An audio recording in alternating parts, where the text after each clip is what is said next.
ಒಂದು ಕ್ಷಣ ಯೋಚಿಸಿ, ನೀವು ಕುರುಕ್ಷೇತ್ರ ಯುದ್ಧಭೂಮಿಯಲ್ಲಿದ್ದೀರಿ ಅಂತ. ನಿಮ್ಮ ಮುಂದೆ ನಿಂತಿರೋದು ಇತಿಹಾಸದ ಶ್ರೇಷ್ಠ ಯೋಧ ಅರ್ಜುನ.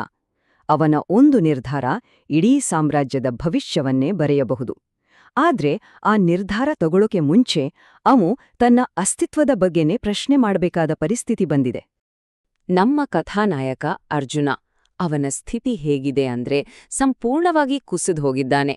ತನ್ನ ಪ್ರಸಿದ್ಧ ಗಾಂಡೀವ ಬಿಲ್ಲನ್ನೇ ಕೆಳಗಿಟ್ಟು ದುಃಖದ ಸಾಗರದಲ್ಲಿ ಮುಳುಗಿದ್ದಾನೆ. ಯುದ್ಧ ಶುರು ಮಾಡೋದು ಬಿಟ್ಟು ರಥದಲ್ಲೇ ಕೂತ್ಬಿಡ್ತಾನೆ, ಕಣ್ಣು ತುಂಬ ನೀರು. ಹಾಗಾದ್ರೆ ಇಂಥ ಒಬ್ಬ ಮಹಾನ್ ಯೋಧ ಈ ಮಟ್ಟಿಗೆ ಹತಾಶೆಗೊಳ್ಳೋಕೆ ಕಾರಣವಾದ್ರೂ ಏನು? ಈ ಒಂದು ವಿಶ್ಲೇಷಣೆಯಲ್ಲಿ ನಾವು ಈ ಪ್ರಶ್ನೆಗೆ ಉತ್ತರ ಹುಡ್ಕೋಣ.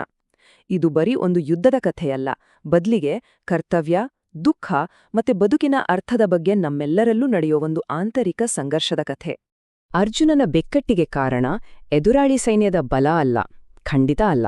ಬದಲಿಗೆ ಅವನು ಯಾರ ವಿರುದ್ಧ ಹೋರಾಡ್ಬೇಕು ಅನ್ನೋದು. ಅವನ ಮುಂದೆ ನಿಂತಿರೋರು ಬೇರೆ ಯಾರೋ ಶತ್ರುಗಳಲ್ಲ, ಅವರೇ ಅವನ ಸ್ವಂತ ಕುಟುಂಬ, ಅವನ ಗುರುಗಳು, ಪೂಜ್ಯ ಹಿರಿಯರು. ಎಲ್ಲರೂ ಅವನ ರಕ್ತ ಸಂಬಂಧಿಗಳೇ. ಅರ್ಜುನನ ವಾದಗಳು ಕೇವಲ ಭಾವುಕತೆಯಿಂದ ಕೂಡಿಲ್ಲ, ಬದಲಿಗೆ ತರ್ಕಬದ್ಧವಾಗಿಯೂ ಇವೆ. ಅವನು ಹೇಳ್ತಾನೆ, ನನ್ನ ಸ್ವಂತ ಸಂಬಂಧಿಕರನ್ನೇ ಕೊಂದು ಸಿಕ್ಕೋ ರಾಜ್ಯದಿಂದ ಏನ್ ಸುಖ? ಅದು ಮಹಾಪಾಪ ಅಲ್ವಾ? ಅಂಥ ಗೆಲುವು ಖುಷಿ ಕೊಡಲ್ಲ, ಬರೀ ದುಃಖವನ್ನೇ ಕೊಡುತ್ತೆ ಅಂತ ವಾದಿಸ್ತಾನೆ. ತನ್ನ ಗುರು ದ್ರೋಣರನ್ನ ಕೊಲ್ಲೋ ಬದಲು ಭಿಕ್ಷೆ ಬೇಡಿ ಬದುಕೋದು ಎಷ್ಟೋ ವಾಸಿ ಅಂತಾನೆ. ಒಟ್ಟಿನಲ್ಲಿ ಈ ಯುದ್ಧದ ಫಲಾಂಶ ಅವನಿಗೆ ವಿನಾಶಕಾರಿಯಾಗಿ ಕಾಣ್ತಾ ಇದೆ. ತನ್ನದೇ ಯೋಚನೆಗಳು, ತನ್ನದೇ ಭಾವನೆಗಳ ಬಲೆಯಲ್ಲಿ ಸಿಕ್ಕಾಕೊಂಡ ಅರ್ಜುನ ಒಂದು ನಿರ್ಣಾಯಕ ಹಂತಕ್ಕೆ ಬಂದ್ ನಿಲ್ತಾನೆ. ಅವನಿಗೆ ತನ್ನದೇ ತೀರ್ಪಿನ ಮೇಲೆ ನಂಬಿಕೆ ಹೊರಟೋಗುತ್ತೆ. ಪೂರ್ತಿ ಗೊಂದಲ, ಪೂರ್ತಿ ಹತಾಶೆ. ಆಗ ಅವನು ತನ್ನ ಸಾರಥಿ, ತನ್ನ ಮಾರ್ಗದರ್ಶಕ ಕೃಷ್ಣನ ಮೊರೆ ಹೋಗ್ತಾನೆ. ಇದು ಇಡೀ ಕಥೆಯ ದಿಕ್ಕನ್ನೇ ಬದಲಾಯಿಸೋ ಒಂದು ಅದ್ಭುತ ಕ್ಷಣ. ಅರ್ಜುನ ತನ್ನ ಸಾರಥಿ ಮತ್ತೆ ಮಾರ್ಗದರ್ಶಕನಾದ ಕೃಷ್ಣನಿಗೆ ಪೂರ್ತಿಯಾಗಿ ಶರಣಾಗತನಾಗ್ತಾನೆ. ಇಲ್ಲಿಂದ ಮುಂದೆ ಕಥೆ ಸಮಸ್ಯೆಯಿಂದ ಪರಿಹಾರದ ಕಡೆಗೆ ಸಾಗುತ್ತೆ. ಅರ್ಜುನ ಬರೀ ಸಲಹೆ ಕೇಳ್ತಿಲ್ಲ, ಅವನು ಜ್ಞಾನಕ್ಕಾಗಿ ಬೇಡ್ತಿದ್ದಾನೆ. ಕೃಷ್ಣನ ಉತ್ತರ ಯುದ್ಧತಂತ್ರದಿಂದ ಶುರುವಾಗಲ್ಲ, ಬದಲಿಗೆ ಅದು ಶುರುವಾಗೋದು ಆಳವಾದ ತತ್ವಜ್ಞಾನದಿಂದ. ಅರ್ಜುನನ ದುಃಖದ ಮೂಲ ಕಾರಣವನ್ನೇ ಸರಿಪಡಿಸೋಕೆ ಕೃಷ್ಣನೋ ಜೀವನ ಮತ್ತೆ ಮರಣದ ನಿಜವಾದ ಸ್ವರೂಪವನ್ನೇ ವಿವರಿಸೋಕೆ ಶುರು ಮಾಡ್ತಾನೆ. ಕೃಷ್ಣ ಅರ್ಜುನನಿಗೆ ಹೇಳ್ತಾನೆ, ನಿನ್ನ ದುಃಖಕ್ಕೆ ಕಾರಣ ತಪ್ಪು ತಿಳುವಳಿಕೆ. ಅವನು ತಾತ್ಕಾಲಿಕವಾದ ದೇಹಕ್ಕೂ ಶಾಶ್ವತವಾದ ಆತ್ಮಕ್ಕೂ ಇರೋ ವ್ಯತ್ಯಾಸವನ್ನ ಪರಿಚಯಿಸ್ತಾನೆ. ಇದು ಗೀತೆಯ ಬೋಧನೆಯ ತಿರುಳು. ಜ್ಞಾನಿಗಳು ಯಾರಿಗೂ ಶೋಕಿಸಲ್ಲ, ಯಾಕಂದ್ರೆ ಅವರಿಗೆ ಆತ್ಮ ಶಾಶ್ವತ ಅಂತ ಗೊತ್ತಿರುತ್ತೆ ಅಂತ. ಈ ಹೋಲಿಕೆ ನೋಡಿ ಕೃಷ್ಣನ ವಾದ ಎಷ್ಟೋ ಸ್ಪಷ್ಟವಾಗಿದೆ ಅಂತ ಗೊತ್ತಾಗುತ್ತೆ. ಒಂದು ಕಡೆ ದೇಹ, ಅದು ಹುಟ್ಟುತ್ತೆ, ಬೆಳೆಯುತ್ತೆ, ಬದಲಾಗುತ್ತೆ, ಕೊನೆಗೆ ನಾಶವಾಗುತ್ತೆ.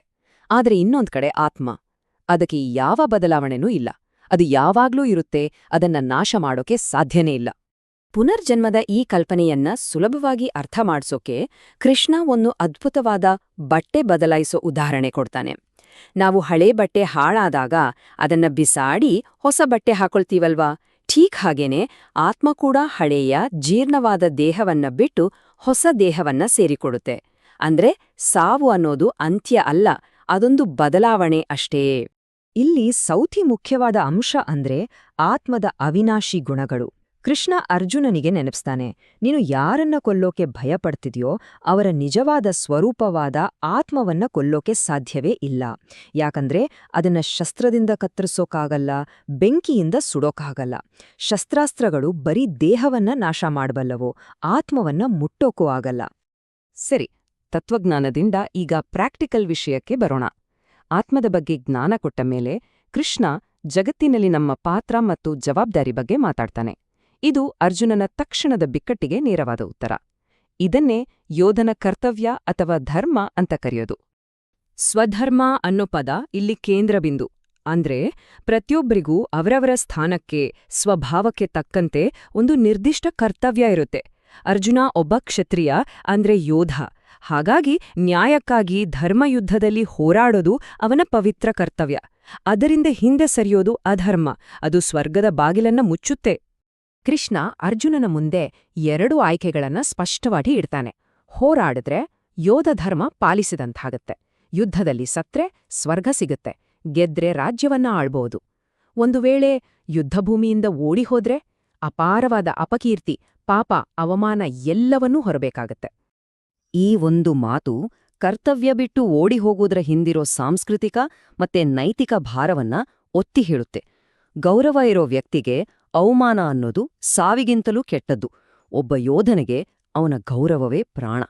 ಹೇಡಿ ಅಂತ ಕರೆಸ್ಕೊಳ್ಳೋದು ಸಾವಿಗಿಂತ ದೊಡ್ಡ ನೋವು ಅಂತ ಕೃಷ್ಣ ಹೇಳ್ತಾನೆ. ಸರಿ, ಇಷ್ಟೆಲ್ಲ ಆದ್ಮೇಲೆ ಕೃಷ್ಣನ ಬೋಧನೆ ಒಂದು ಶಕ್ತಿಯುತವಾದ ಅಂತ್ಯಕ್ಕೆ ಬರ್ತಾ ಇದೆ. ಅರ್ಜುನನಿಗೆ ಈಗ ಜ್ಞಾನವೂ ಇದೆ, ದೃಢ ಸಂಕಲ್ಪವೂ ಇದೆ. ಅವನ ಗೊಂದಲಗಳೆಲ್ಲ ಮಾಯವಾಗಿ ಮನಸ್ಸು ಸ್ಪಷ್ಟವಾಗಿದೆ. ಈಗ ಕಾರ್ಯಕ್ಕೆ ಇಳಿಯುವ ಸಮಯ. ನೋಡಿ, ಅಮರ ಆತ್ಮದ ಜ್ಞಾನ ಮತ್ತು ಸ್ವಧರ್ಮದ ಪಾಲನೆ, ಈ ಎರಡೂ ಜ್ಞಾನದ ಕಂಬಗಳು ಸರಿಯಾದ ಕೆಲಸಕ್ಕೆ ಅಡಿಪಾಯ ಹಾಕಿವೆ. ಕೃಷ್ಣ ಅರ್ಜುನನಿಗೆ ಸುಮ್ನೆ ಹೋರಾಡುವಂತ ಹೇಳ್ತಿಲ್ಲ, ಬದಲಿಗೆ ಸರಿಯಾದ ತಿಳುವಳಿಕೆಯೊಂದಿಗೆ ನಿನ್ನ ಕರ್ತವ್ಯವನ್ನ ಮಾಡು ಅಂತ ಹೇಳ್ತಿದ್ದಾನೆ. ಮತ್ತು ಈ ಮಾತುಗಳು ಅರ್ಜುನನ ಎಲ್ಲಾ ಸಂಘರ್ಷವನ್ನು ಪರಿಹರಿಸುತ್ತೆ. ಆದ್ದರಿಂದ ಎದ್ದು ಯುದ್ಧಕ್ಕೆ ಸಿದ್ಧನಾಗು, ಸತ್ರೆ ಸ್ವರ್ಗ, ಗೆದ್ರೆ ರಾಜ್ಯ, ಇದು ಅವನಿಗೆ ಸಿಕ್ಕ ಸ್ಪಷ್ಟವಾದ ಶಕ್ತಿಯುತವಾದ ಆಜ್ಞೆ. ಅವನ ದುಃಖ ಗೊಂದಲಗಳನ್ನೆಲ್ಲ ಬದಿಗಿಟ್ಟು ಕರ್ತವ್ಯ ಪಾಲನೆಗೆ ಪ್ರೇರೇಪಿಸುತ್ತೆ. ಕೊನೆಯದಾಗಿ ಗೀತೆಯ ಈ ಸಂದೇಶ ಬರೀ ಯುದ್ಧಭೂಮಿಗೆ ಸೀಮಿತವಾಗಿಲ್ಲ, ಇದು ಸಾರ್ವತ್ರಿಕ. ನಮ್ಮೆಲ್ಲರ ಬದುಕಿನಲ್ಲೂ ನಮ್ಮದೇ ಆದ ಕುರುಕ್ಷೇತ್ರಗಳೂ ಇದ್ದೇ ಇರ್ತವೆ. ಅಲ್ಲಿ ನಾವು ಕಷ್ಟದ ನಿರ್ಧಾರಗಳನ್ನ ತಗೋಬೇಕಾಗುತ್ತೆ. ಹಾಗಾದ್ರೆ ಈ ಕಥೆ ನಮ್ಮ ಸ್ವಂತ ಸವಾಲುಗಳು, ನಮ್ಮ ಜವಾಬ್ದಾರಿಗಳ ಬಗ್ಗೆ ಏನ್ ಹೇಳುತ್ತೆ ಅಂತ ಒಮ್ಮೆ ಯೋಚಿಸೋಣ. ಇಂದು ನಮ್ಮ ಧೈರ್ಯವನ್ನ ಬಯಸುವ ಕರ್ತವ್ಯವಾದ್ರೂ ಯಾವುದು?